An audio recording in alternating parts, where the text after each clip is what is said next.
ఇంకొకటి చాలా స్పష్టంగా నిన్న పార్లమెంటు అసెంబ్లీ సాక్షిగా తెలంగాణలో ఉప ఎన్నికలు రావన్నారు.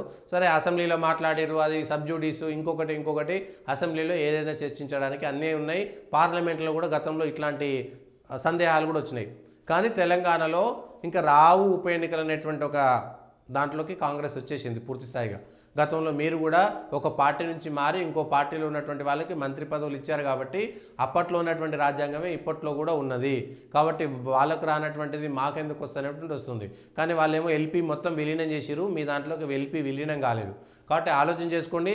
4 రోజులు పొద్దుపోతుంది, ఏప్రిల్ 2 అయిపోతుంది. అయిపోయిన తర్వాత మళ్ళీ సమ్మర్ హాలిడేస్ వస్తాయి, మళ్ళీ వస్తాయి, 5 నెలలు 6 నెలలు ఏడాది అయిపోతుంది. కానీ ఆ తర్వాత అయినా సరే కోర్టు తీర్పు ఎట్లుంటుందో ఒకసారి ఆలోచన చేసుకోవాలి.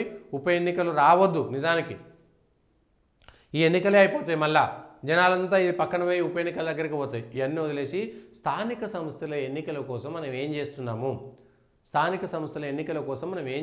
ఇది ఆలోచించాల్సినటువంటి అవసరం. స్థానిక సంస్థలు లేక ఇప్పటికే గ్రామాలన్నీ సర్వనాశనం అయిపోతున్నాయి. గ్రామాలకు రావాల్సినటువంటి నిధులు రావడం లేదు, నిధులు ఆగిపోతున్నాయి. స్థానిక సంస్థల ఎన్నికలు పెట్టండి అర్జెంటుగా, దానికి డేట్ ఫిక్స్ చేయండి. ఎవరైనా గెలవనియండి. గెలిచిన తర్వాత సర్పంచ్లను, ఎంపీటీసీలను, జెడ్పీటీసీలను మీ అధికార పార్టీలోకి మాత్రం చేర్చుకోకండి దయచేసి.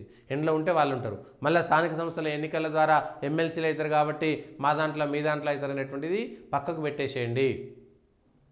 ఒక్కసారి ఆలోచన చేయాల్సినటువంటి అవసరం మాత్రం ఉన్నది.